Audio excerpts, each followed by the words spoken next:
Pitching? No. No. No. Okay.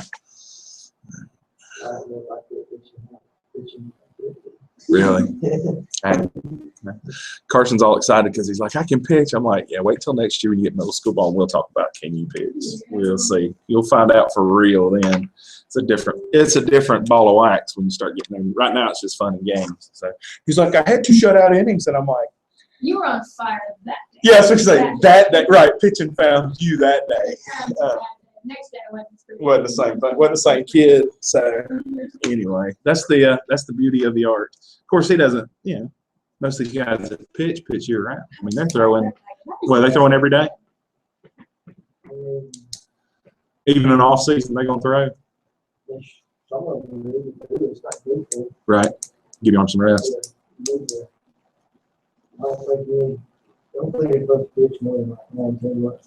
Okay. Well, I know Dr. Andrews has come out and said that we're killing little kids' arms.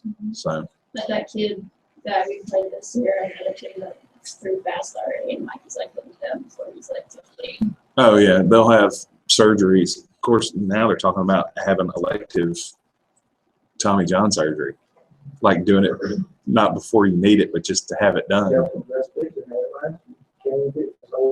Really? Right.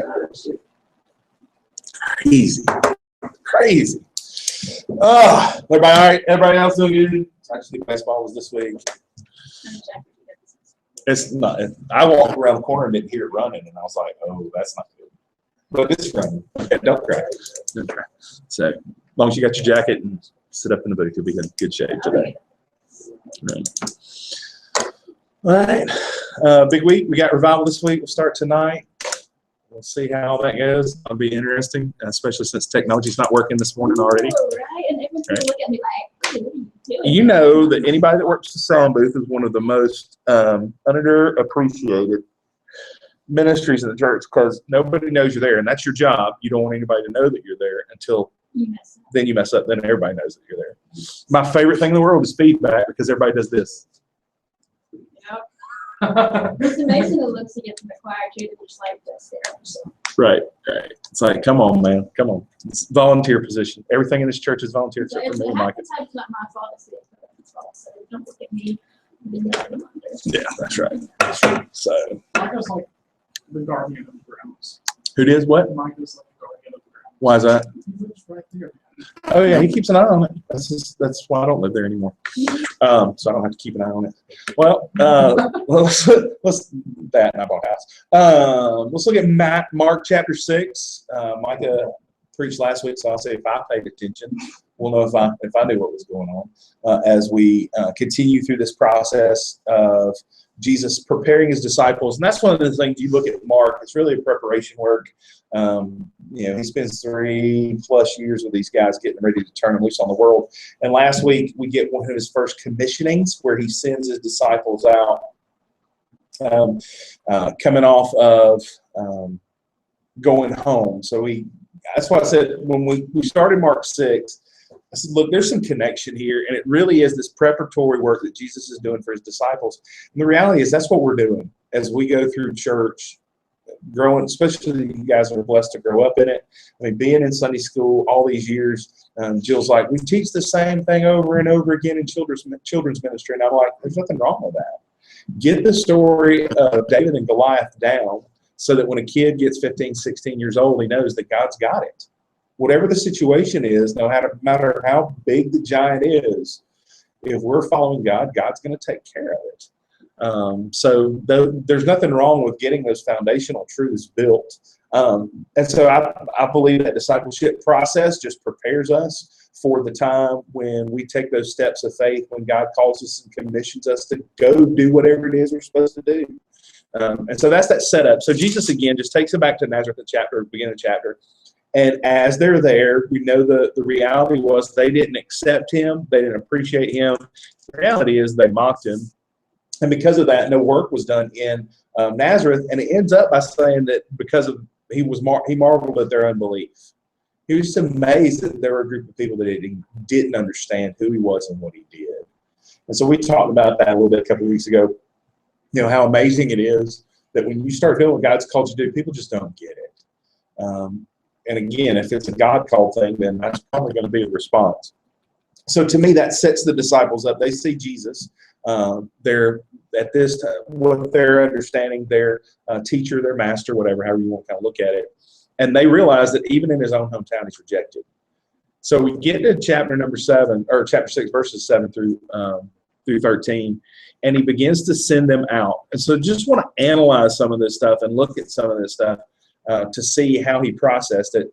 And then there's this kind of setup. I think it's interesting that in the midst of that, I'm obviously kind of preach on the John the Baptist passage, but in the middle of that, Mark presents John the Baptist, again, I think as a good example for what Jesus is teaching his disciples. So chapter 6, verse number 7, Jesus calls the 12. So we know that the group that he's sending out is just those 12 disciples. And Micah gave a real good description of the difference between an apostle and a disciple. I'll put y'all on the spot and just see, but I know what's going to happen too. But I'm going to try it anyway. Can you tell me the difference between a disciple and an apostle? Vague. I'll take vague terms even. And I get why he went on a little bit of a discussion of it because of our culture. All of us are disciples. Anyone that follows something, somebody, someone, whatever, is a disciple. So you got a good saxophone teacher, you can become a disciple of that teacher. You learn everything that they have to offer. In ball, a good coach, whatever. There are people that you can become disciples of. You listen to them, you learn from them, you model what you're doing after them. I would think all of us understand the responsibility to be good disciples. Paul told Timothy to find faithful men that he could then teach and train to follow after him. And Paul was even as confident to say, be imitators of me. So in your doing what you need to do to be a follower of Christ, imitate me. Why was Paul able to say that? Because he was a disciple of Christ. But then you amp it up to now he's got these 12 apostles. And the apostleship is different because, one, there's authority given. We'll talk about that. But two, they were actually trained under the teacher. And that's why it's kind of frustrating because 2,000 years later, you still got people calling themselves apostle. Don't think that's biblically accurate. But anyway, he began to send them out 2 by 2 and gave them authority over the unclean spirits. So as they go out, he doesn't send them out alone. They're always functioning in at least 2 by 2. So I wonder what the breakdown was on the disciples. That'd be kind of fun to sit down on how they, like, who went with who. It's like who got stuck with Judas or who got stuck with Peter, for that matter.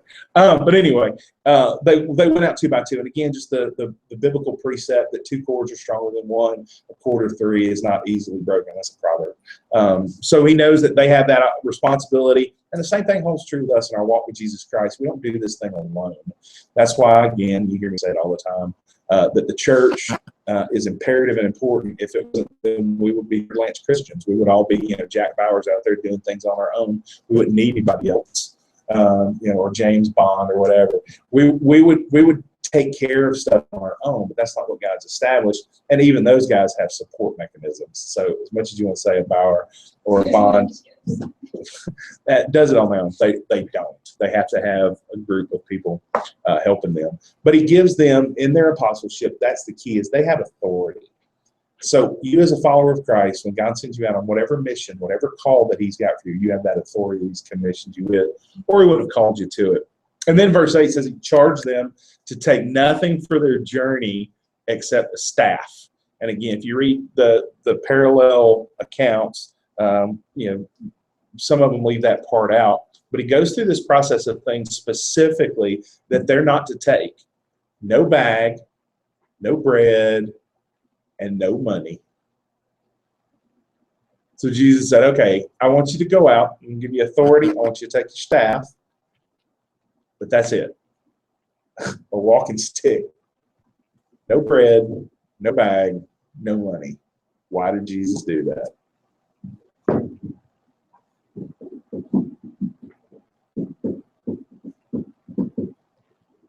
You not see that as setting them up for failure? I mean, they got nothing. No bag, no bread, no money. But what's the reality? Why does he do that? Total dependence upon him. Because if they've got this stuff, then they're not going to understand that when it really gets serious, when Jesus is dead and he's gone in a few months or couple of years or a little over a year from this time, they're not going to have anything. They're going to be totally dependent upon him. And I wonder how many times,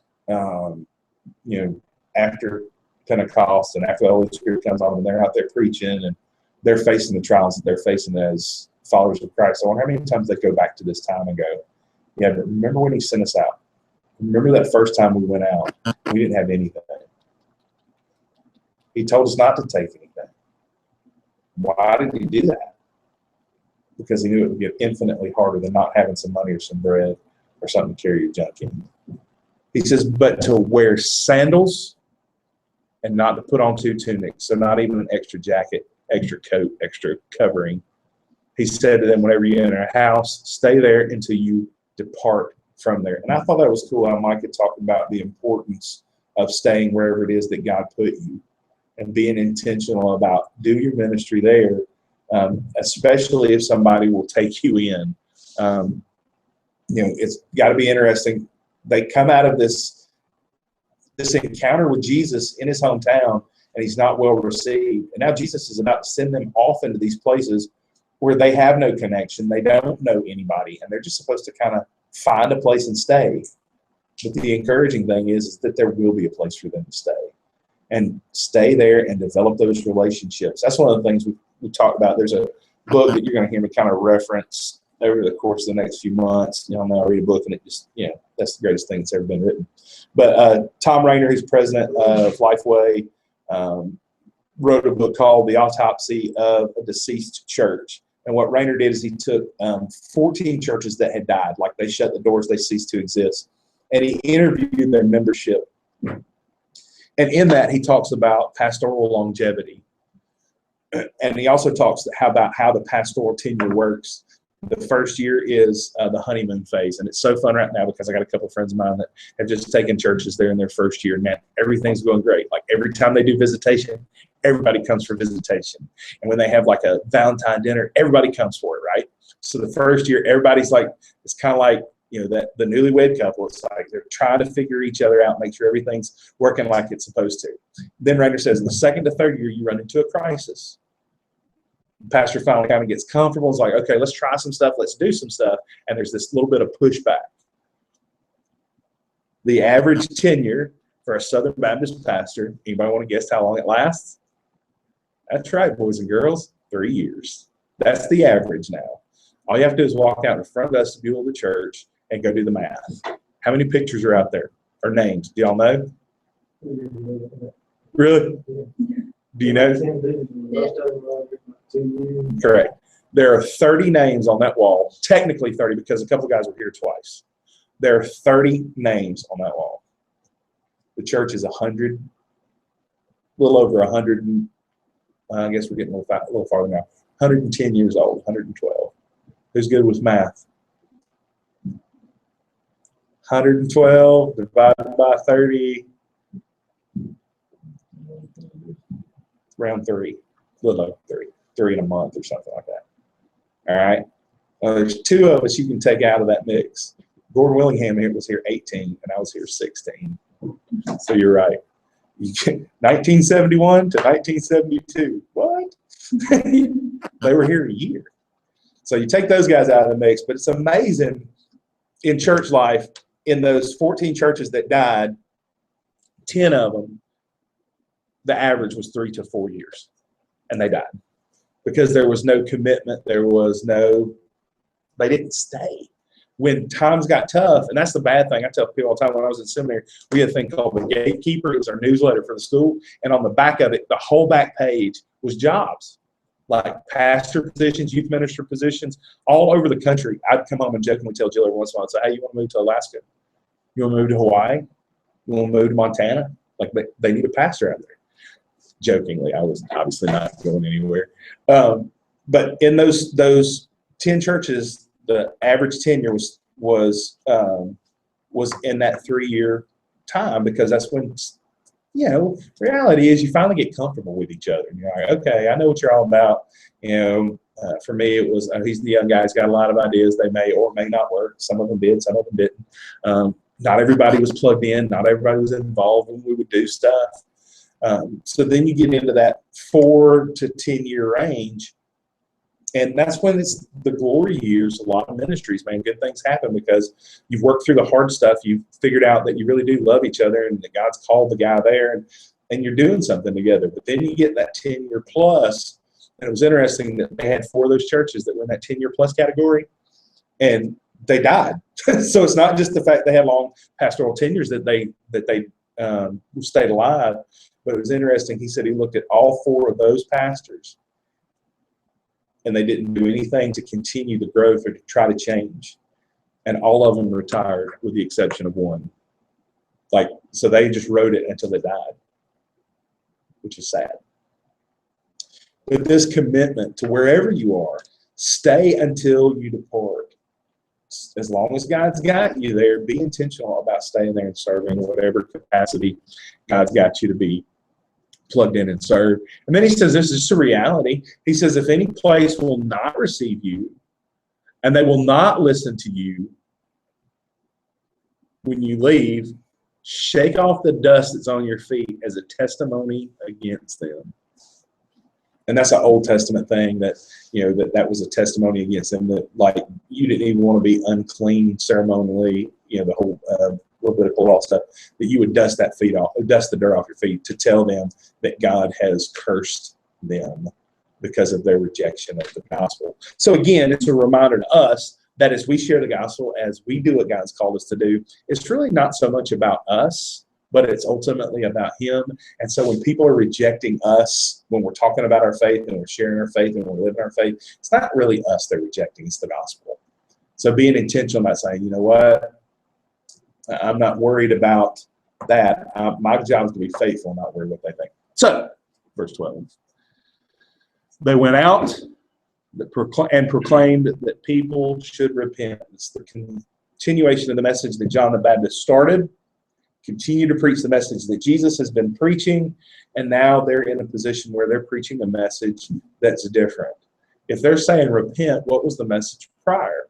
Really, it was live the law. Make sure you go to synagogue and make your sacrifices. Now it's turn. You don't need to be doing this stuff anymore. And the cool thing is verse 13. They cast out many demons and anointed with oil many who were sick and healed them.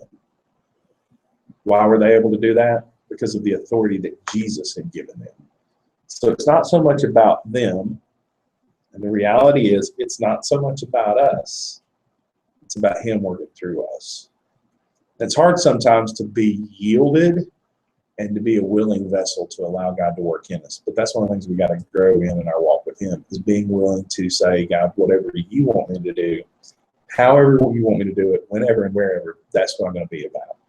That's a huge shift mentally, emotionally, and most importantly, spiritually, is getting to that place where you go, God, it's not about me anymore. It's all about you. I can't. And that's one of those things you just gotta experience through the process of allowing God to let that work in you. So, I don't got much more than that. Y'all got anything on this passage? I'm keeping it simple this morning because reality is I'm already mentally drained trying to get the computer stuff working. So I'm trying to get my brain screwed back on straight. So I'll be ready to preach here in a minute.